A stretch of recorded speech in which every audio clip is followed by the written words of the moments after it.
Eu quero nesta noite meditar com os irmãos sobre quem são os santos, ou talvez as características daqueles que são santos. Paulo, ele escreve esta carta aos Colossenses, e lembrando que Paulo não foi o fundador desta igreja. O fundador desta igreja foi Epáfras. E quando Epáfras se viu apertado pelas falsas doutrinas e falsos ensinamentos que açoitava a igreja de Colosso e ameaçava a igreja de Colosso, Epáfras, ele pede ajuda a Paulo. E Paulo então vai escrever essa carta para fazer uma defesa da fé. Ele vai escrever esta carta para exortar aquela igreja a estar firme em Cristo. E no versículo de número 2, ele se apresenta no versículo 1, ele, Paulo, apóstolo de Jesus Cristo, pela vontade de Deus, juntamente com Timóteo, eles estão escrevendo aos santos, irmãos fiéis em Cristo que estão em Colossos. Paulo os chama de santos. Mas quem são os santos? Quais as características de um crente que é santo, de uma igreja que é santa? E a partir do versículo 4, do 4 ao 8, nós vamos encontrar algumas características da igreja e daquele que são santos. E é sobre isso então que eu quero falar com os irmãos aqui nesta noite. Quem são os santos? Ou quais as características de alguém que é santo? No versículo 4, a parte A, Paulo diz: porquanto ouvimos da vossa fé em Cristo Jesus.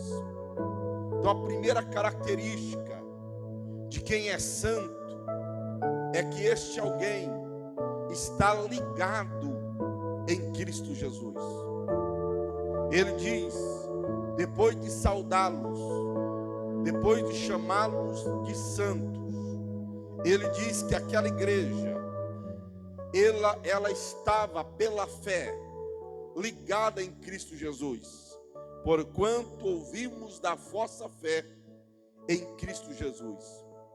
Então a primeira característica de alguém que é santo é que ele está ligado em Cristo Jesus, de modo que é impossível uma pessoa falar que está ligado em Cristo Jesus e continuar mentindo. É impossível alguém falar que está ligado em Cristo Jesus e continuar na vida de fofoca. É impossível falar que está ligado em Cristo Jesus e continuar numa vida de prostituição. É impossível falar que está ligado em Cristo Jesus e continuar enganando. É impossível falar que está ligado em Cristo Jesus e comprar e não pagar. É impossível falar que está ligado em Cristo Jesus e levantar falso testemunho contra o irmão. É impossível falar que está ligado em Cristo Jesus e continuar numa vida distante da palavra de Deus. Por que é impossível? Porque em João capítulo 15, quando Jesus fala que é a videira verdadeira, ele fala que nós, crentes, somos as varas. E ele diz que aquela vara que não recebe ceifa, que se quebrou e não dá fruto, o Pai atira. Mas ele limpa. Ele diz: o meu Pai limpa toda vara que está em mim, produz fruto, para que possa produzir mais fruto ainda. De modo que é impossível nós falarmos que somos santos porque estamos ligados em Cristo Jesus e continuar fraudando o nosso irmão, continuar mentindo, continuar enganando, continuar praticando atos que entristecem o Santo Espírito de Deus. É impossível nós falarmos que estamos em Cristo Jesus e nós continuarmos vivendo uma vida pecaminosa. Porque Jesus, ele diz que quem está nele vive o processo de limpeza, vive o processo de limpar-se. Você sabe, talvez até mais do que eu, que quando começa a nascer brotos numa árvore, para que ela possa produzir, você tem que arrancar aqueles brotos, para que ele não tire a força daquela vara que continua ou que está dando fruto. É por isso que penso eu, que de tempo em tempo os irmãos que plantam café têm que esqueletar, é isso que fala, o café, para que possa vir uma nova folhagem, para que possa vir um novo fruto e produzir mais. Então Jesus, ele diz que aquela vara que está nele, que produz fruto, o Pai a limpa constantemente, de modo então que é impossível nós falarmos que somos santos, nós falarmos que estamos ligados em Cristo Jesus, se nós continuamos vivendo uma vida pecaminosa, se nós continuamos nos comportando como estávamos no mundo, se nós andamos de modo que não glorifica a Deus, se a maneira de eu me vestir, se a maneira de eu me comportar, se a maneira de eu falar é maneira obscena, então eu não estou em Cristo Jesus.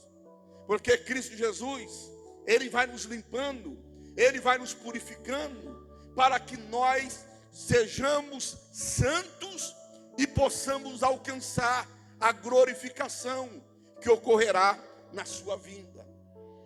Então a primeira característica de alguém que é santo é que ele está ligado em Cristo Jesus. E estando ligado em Cristo Jesus, ele sofre dia após dia o processo de purificação, o processo de limpeza. Então, se eu sou santo, coisas que eu praticava ontem e que desagrada a Deus, eu tenho que deixar de praticar hoje. Palavras que eu falava ontem que desagrada a Deus, eu não falo mais hoje. Maneira de se vestir e comportar que desagradava a Deus, eu já não vou mais vestir e nem me comportar. Isso é ser santo, isso é ter dia após dia o processo de purificação, e isso ocorre na vida daquele que está ligado em Cristo Jesus. A segunda característica que Paulo apresenta aqui de alguém que é santo, ainda no versículo 4, na parte B, ele diz: e do vosso amor que tendes para com todos os santos. Aquele que é santo, ele tem o amor fraternal. Aquele que é santo, ele ama o seu irmão, ele não aborrece o seu irmão, ele não entristece o seu irmão. Às vezes, inconscientemente, nós podemos errar contra o nosso irmão, mas uma vez que nós tomamos a consciência que o que nós falamos, que o que nós fizemos desagradou o nosso irmão, então nós vamos ter com ele para se consertar. Aquele que é santo, ele ama o seu irmão, ele anda em comunhão com o seu irmão. Não importa se o seu irmão é menos santo que ele, ou pecou mais do que ele olha para o seu irmão com amor fraternal. É interessante quando nós lemos Atos dos Apóstolos, capítulo de número 3, que diz que Pedro e João subiam ao templo na hora da oração. Veja bem, Pedro e João. Quem era João? Era aquele que encostava a sua cabeça no peito de Jesus.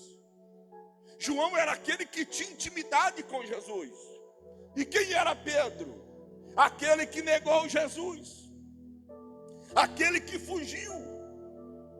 Enquanto João estava aos pés da cruz do lado de Maria e das outras mulheres, Pedro estava longe. João estava aos pés da cruz, Pedro estava longe. Mas em Atos capítulo 3, você vai ver Pedro e João subindo juntos. Isso se chama amor fraternal. Porque quando eu olho para o meu irmão, eu não olho para os pecados que ele cometeu. Quando eu olho para o meu irmão, eu vejo nele o mesmo homem ou homem que foi alcançado pela graça de Deus, assim como eu também fui alcançado pela graça de Deus. O crente que é santo, ele ama o seu irmão. E esse amor não é visto apenas na palavra. Esse amor é visto nas ações que esse irmão faz em favor do outro. A Bíblia falando sobre o irmão mais fraco, a Bíblia diz que nós devemos suportá-los. Sobre aqueles que estão passando em momentos difíceis, a Bíblia manda nós ajudá-los a carregar suas cargas. Sobre aquele irmão que pecou contra nós, a Bíblia diz que é para nós ir ter com ele e chamá-lo ao arrependimento. Uma igreja que é santa, um crente que é santo, é um crente que olha para o seu irmão e sente aquilo que o seu irmão está sentindo. Ele testifica com o seu irmão, ele chora com os que choram, ele se alegra com os que se alegram. Ele tem plena liberdade de comunhão pelo Espírito Santo com o seu irmão, que é alvo do seu amor fraternal. Eu não consigo entender uma pessoa que se diz santa, mas que ele gosta de A e não gosta de B. Uma pessoa que se diz santa, mas ele é criterioso em relação àqueles que ele ama e àqueles que ele não ama. Não. Uma pessoa que é santa, ele entende que ele faz parte de um corpo de Cristo na terra, assim como meu irmão também faz parte. E ele pode não ter a fé que eu tenho, ele não pode ter a firmeza que eu tenho, ele não pode ter a estrutura que eu tenho, mas eu olho para ele e entendo que num corpo tem diversos órgãos, cada um com uma função, cada um com uma estrutura, cada um com uma força. E no nosso corpo tem até algumas coisas que nós não entendemos porque nós temos, mas está lá. Quem usa relógio e tem um pelinho aí no braço, o relógio de vez em quando enrosca, puxa, o cabelo dói. A vontade que tem é fazer o que a turma estão fazendo, depilar o corpo inteiro. Aí no relógio não vai machucar mais, mas tem uma funcionalidade. Pensa bem, quem está ficando velho sabe, começa a aparecer cabelo na orelha, tem uma raiva isso aí. No ouvido. E é uma luta, porque fica um negócio, você tenta arrancar e consegue. Lá em casa a Márcia Lídia faz o favor para mim. Mas por quê? Está no corpo. Faz parte desse processo.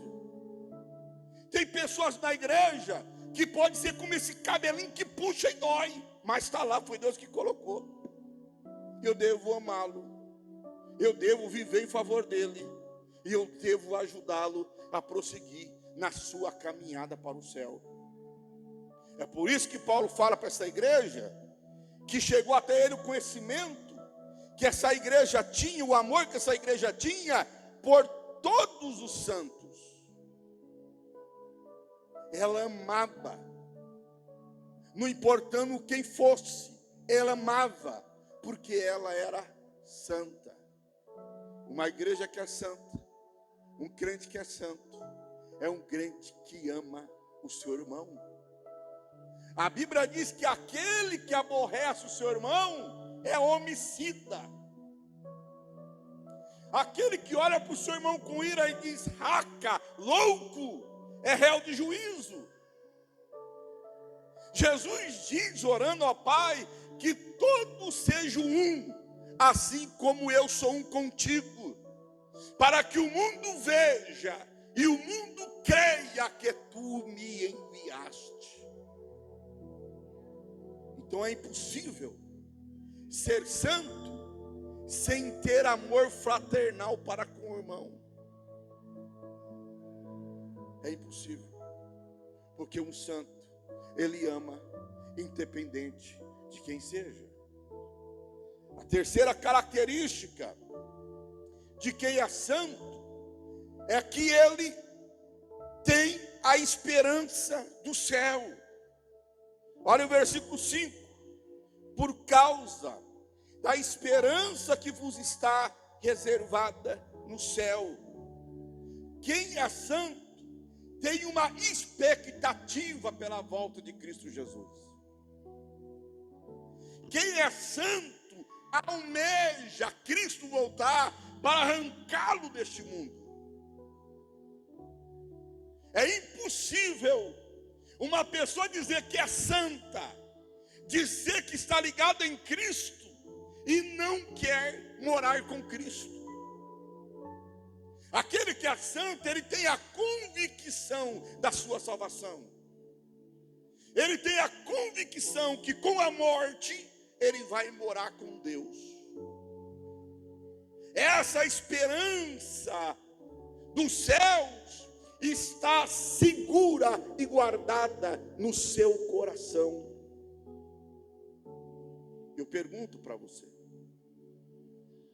eu pergunto para cada um de nós, no nosso coração, a expectativa da vinda de Cristo é motivo de alegria ou é motivo de tristeza?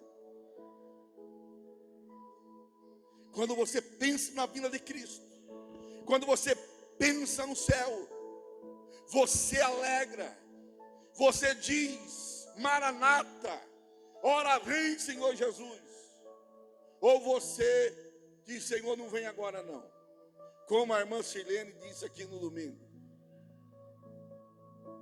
O que é mais importante para você? Os bens terrenos ou o céu? A fama na terra ou o céu? As coisas da terra ou as coisas do céu? Se mais importante para você for o dinheiro, for a fama, for a riqueza, for as coisas desta terra, então o teu coração está longe do céu. Pois a Bíblia diz que onde estiver o seu tesouro, aí estará o teu coração. Há pessoas cujos corações estão na terra.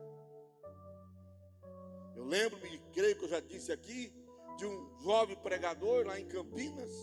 Um dia nós falando, eu e o outro irmão que estava num carro e ele, nós estávamos em 3, voltando de uma reunião, nós falando de a vinda de Cristo. Esse rapaz disse, pelo amor de Deus, Jesus não pode vir agora não, porque eu ainda não fiz sucesso. O sucesso humano, terreno, para ele era mais importante do que estar para sempre com Cristo Jesus. Se qualquer coisa na tua vida for mais importante do que Jesus, do que a vinda dele, do que estar com ele, se tudo que for na terra for mais importante para nós do que o céu, então nós não estamos santos. Nós não somos santos, mas nós somos homens que queremos continuar nesta terra. Sabe o que a igreja primitiva? Ela vendia tudo que tinha, ela depositava aos pés dos apóstolos, para que todo mundo pudesse comer a mesma coisa, porque eles estavam aguardando ansiosamente a vinda de Cristo. Você pode construir você pode comprar carro, você pode guardar dinheiro na poupança, mas se o seu coração estiver nisso, aí, meu querido, alguma coisa está errada na tua vida. Mas se você está fazendo tudo isso, mas pronto a abrir mão para morar no céu, para estar com Cristo, então amém, glória a Deus, no teu coração está viva a esperança de estar para sempre com Cristo Jesus. O pastor que foi o meu pastor em Campinas, pastor Enio Custódio, ele dizia que a nossa vida espiritual, nós vivemos ela como se Cristo voltasse hoje. A nossa vida material, nós vivemos como se Cristo volta daqui a 1000 anos, sobre organização, sobre poupar, mas o nosso coração, em nenhum momento, pode estar apegado a essas coisas, mas o nosso coração tem que estar almejando a vinda de Cristo, para nós estarmos com Ele para todo sempre. A quarta característica de uma igreja que é santa, de um crente que é santo, é que há progresso na sua vida espiritual. Olha o que Paulo diz no versículo 6, na última parte. Vamos ler todo o versículo 6. Que já chegou a vós, como também está em todo mundo, e já vai frutificando, como também entre vós, desde o dia que ouviste e conheceste a graça de Deus em verdade. Paulo, aqui ele está dizendo que o evangelho estava alcançando o mundo, estava crescendo o mundo, mas diz, e também está crescendo em vós. Havia um progresso espiritual na vida daquela igreja, porque um crente que é santo, nele há progresso. Ele cada dia está melhor. Ele cada dia está mais perto de Deus. Ele cada dia está mais em comunhão com Deus. Aquele que é santo, ele não volta para trás, ele caminha para frente. A Bíblia diz que a vereda do justo é como a luz da aurora, que vai brilhando, brilhando, brilhando, até ser dia perfeito. Quando eu iniciei esta mensagem, dizendo que aquele que está ligado em Cristo, ele deixa de praticar as coisas erradas que praticava ontem, e começa a praticar a vontade de Deus hoje. Isso é progresso. Coisas que eu fazia ontem que desagradava a Deus, eu não faço mais hoje. Palavras que eu falava ontem que desagradava a Deus, eu não falo mais hoje. Uma vida que eu praticava lá atrás, eu não pratico mais. Eu não vou ser perfeito aqui na terra. Nenhum de nós vamos ser perfeito aqui na terra. Mas Paulo diz, uma coisa eu faço, que é esquecendo-me das coisas que para trás fica, eu avanço para aquelas que estão diante de mim. Progresso, crescimento. Paulo, ele escreve à igreja de Gálatas e diz assim, olha, eu não pude vos falar como a espirituais, porque vocês são carnais. A crente que tem 10, 20, 30 anos de crente ainda está tendo que tomar leitinho, porque uma palavra mais pesada magoa ele, ofende ele. Ele fica ofendido por qualquer coisa, porque ele ainda está lá como menino, como quando iniciou a fé. Ele não teve progresso na sua vida, ele não teve maturidade, ele não se tornou maduro, ele continua menino, ele continua carnal. E quando você fala coisas espirituais, ele não entende, porque o carnal não entende coisa espiritual. E o carnal, diferente do natural, numa linguagem mais, a linguagem de Apocalipse, não é frio, natural, não é quente, espiritual, é morno, é carnal. Ele ainda está com um pé lá no mundo e um pé na igreja. Uma hora ele canta aqui na igreja, ele sai daqui da igreja, ele já está cantando música mundana. Aqui na igreja, ele está no fogo. Quando sai lá no mundo, ele está na água. Aqui na igreja, ele se fecha como crente. Lá no mundo, ele se fecha pior que o incrédulo. Aqui na igreja, ele recita a Bíblia. Lá no mundo, piadas obscenas. Aqui na igreja, ele fala coisas de Deus. Mas lá em casa, na sua internet, na sua rede social, ele fala coisas obscenas. Não está tendo progresso espiritual na vida desse crente. Ele não é santo. Porque o santo, à medida que ele vai caminhando, ele vai se purificando. Ele vai deixando as coisas erradas. Ele vai deixando um modo antigo de viver, para viver o que Paulo diz, em novidade de vida. Progresso espiritual. Será que nós somos ainda os mesmos crentes de quando nós aceitamos a fé? Ou será que nós fomos sendo moldados por Deus à medida que o tempo foi passando? O que está acontecendo conosco? Está havendo um progresso ou está havendo uma regressão da nossa vida? Nós estamos cada dia melhores diante de Deus ou estamos cada dia piores diante de Deus?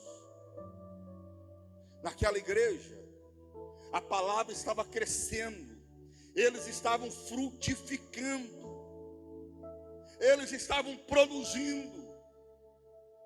A palavra estava cada dia mais forte no coração deles. Cada dia eles estavam melhores diante de Deus. Aleluias. Que Deus tenha misericórdia de cada um de nós, para que nós estejamos melhores do que quando nós aceitamos a fé. Mas Paulo, ele vai falar aqui sobre a quinta característica de quem é santo. Ele fala que quem é santo está ligado em Jesus. Ele fala que quem é santo tem um amor fraternal. Ele fala que quem é santo tem a esperança segura no céu.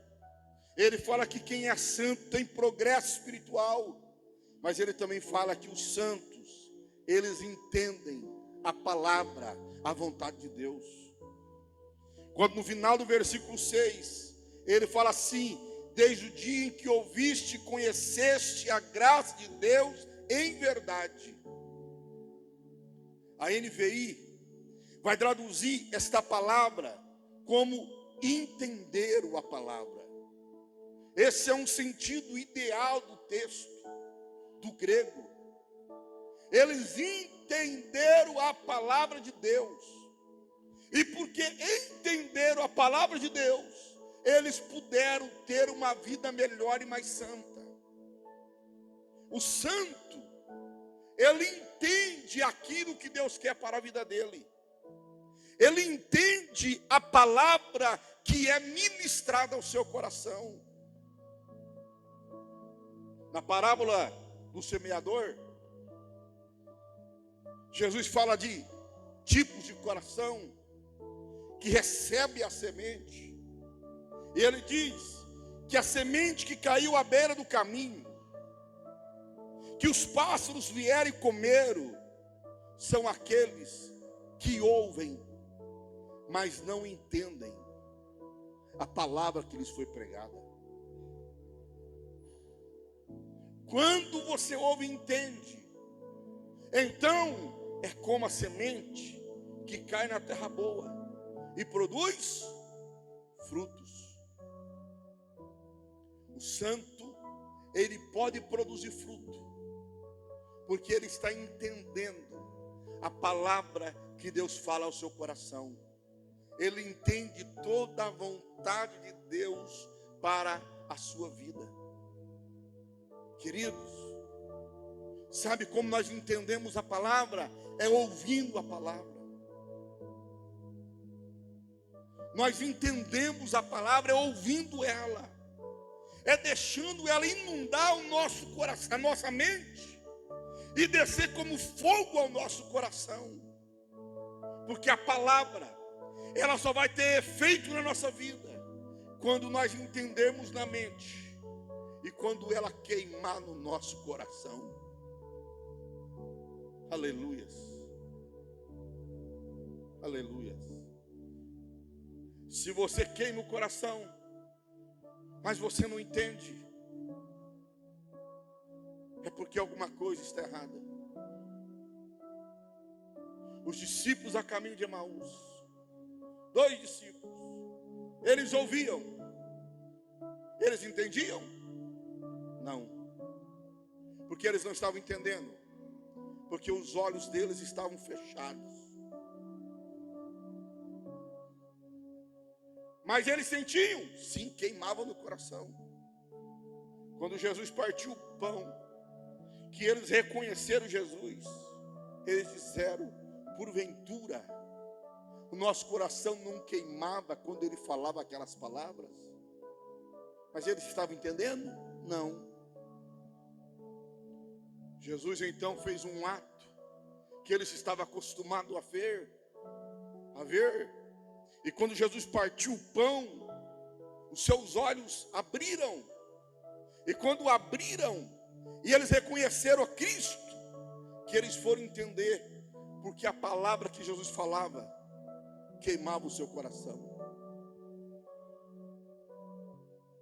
Filipe vai naquela estrada sendo levado pelo Espírito Santo, aquela estrada deserta, encontra o eunuco e pergunta para ele: entendes tu o que lê?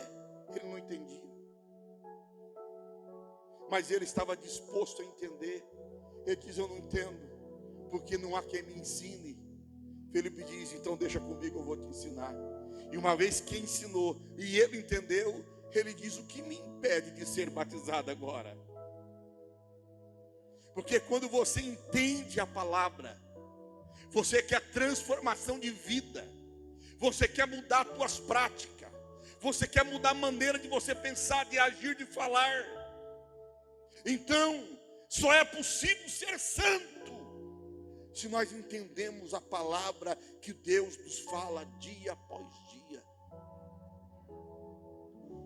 Porque tem crente que entra e sai vazio da igreja, ainda que por um minuto ele sente a graça, ele sente a alegria, porque os seus ouvidos não estão abertos para a palavra.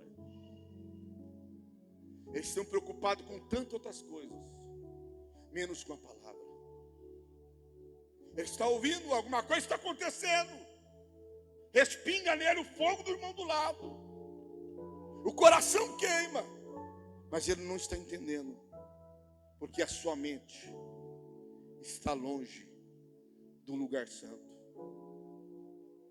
Quando Paulo diz em Romanos 12, para nós apresentarmos a Deus um culto racional, Paulo está dizendo: vocês têm que compreender, vocês têm que entender o que vocês estão fazendo, o que vocês estão ouvindo. Então o culto que Deus quer é um culto racional, é um culto que o meu coração está queimando, mas a minha mente, a minha razão está entendendo o que Deus está falando comigo. Você pode dizer um amém?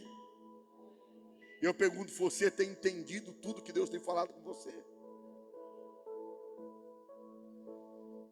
Paulo também diz que os santos são aqueles que recebem a palavra, mesmo que aquele que ministra a palavra seja humilde.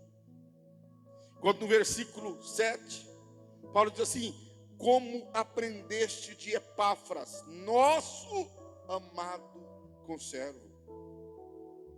Não foi Paulo que lhes pregou a palavra, foi Epáfras, um discípulo de Paulo.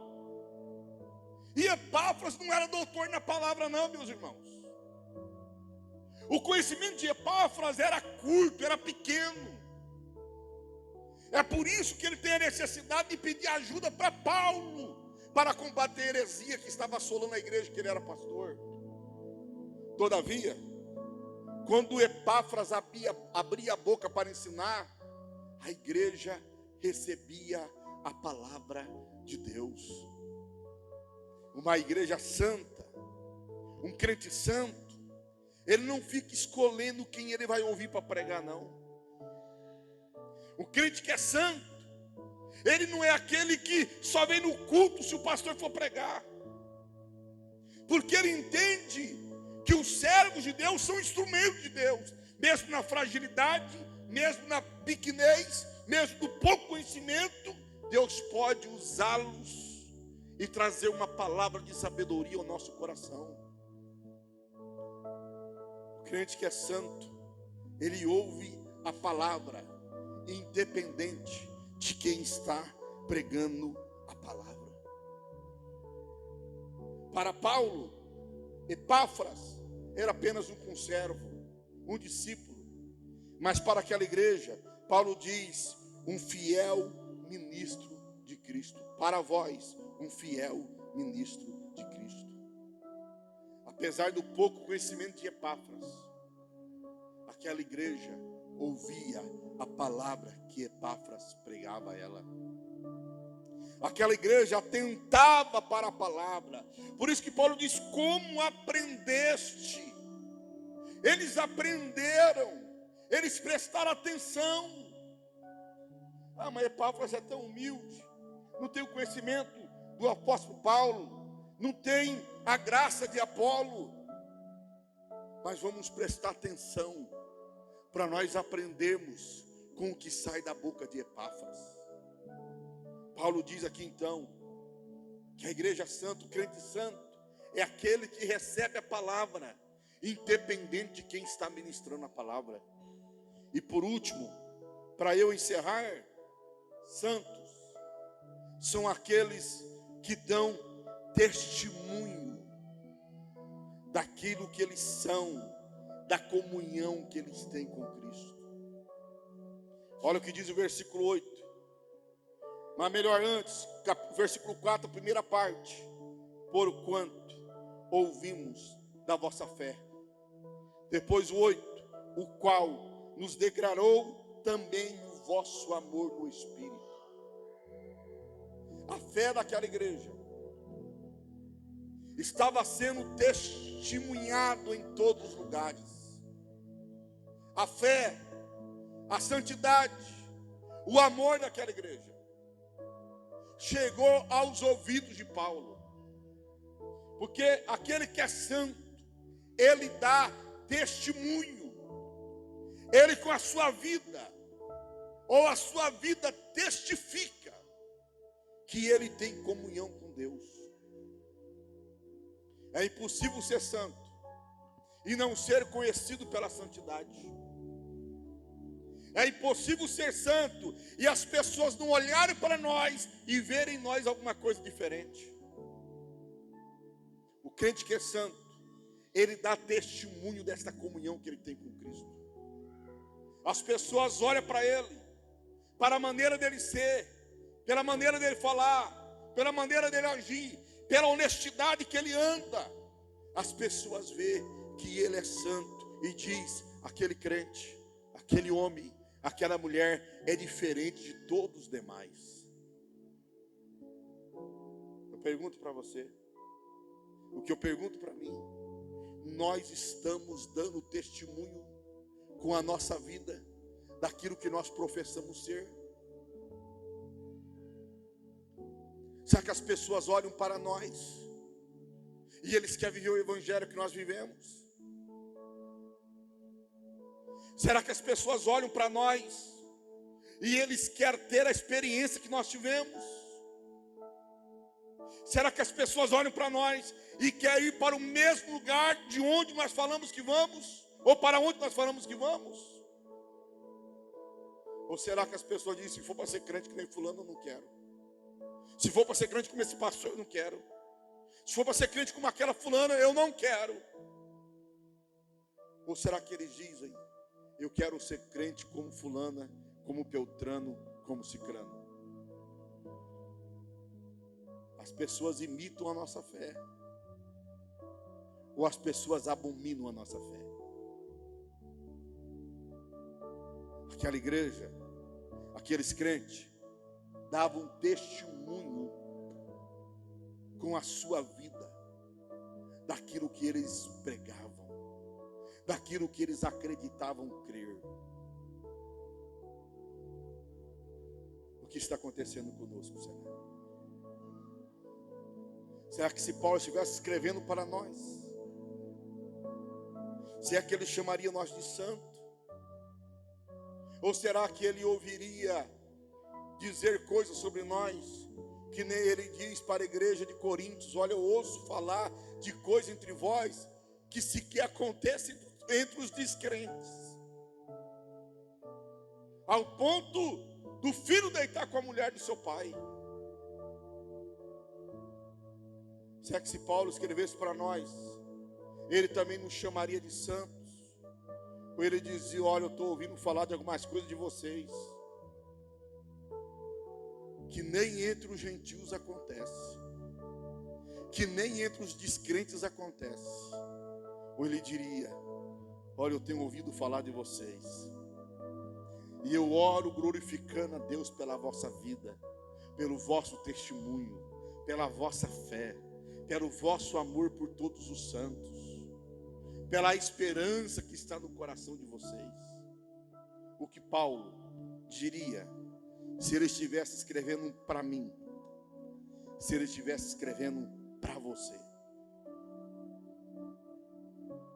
Se ele estivesse escrevendo, e quero que isso fique na tua mente, eu quero que isso perturbe você amanhã, hoje, porque você daqui amanhã, depois da manhã, quinta-feira, sexta-feira, eu quero que esta palavra perturbe a tua mente. Se Paulo estivesse escrevendo para mim, para você, ele nos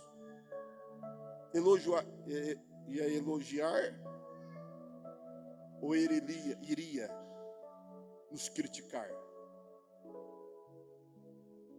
A minha oração nesta noite é que Deus tenha misericórdia de mim, é que Deus tenha misericórdia de você, e que Ele possa, dia após dia, nos santificar e nos purificar, para que no dia que Ele vier nas nuvens para buscar a sua igreja, nós todos possamos ouvir a sua voz. Aqueles que entenderam esta palavra, levante a mão e dê glória a Jesus. Deus abençoe os irmãos.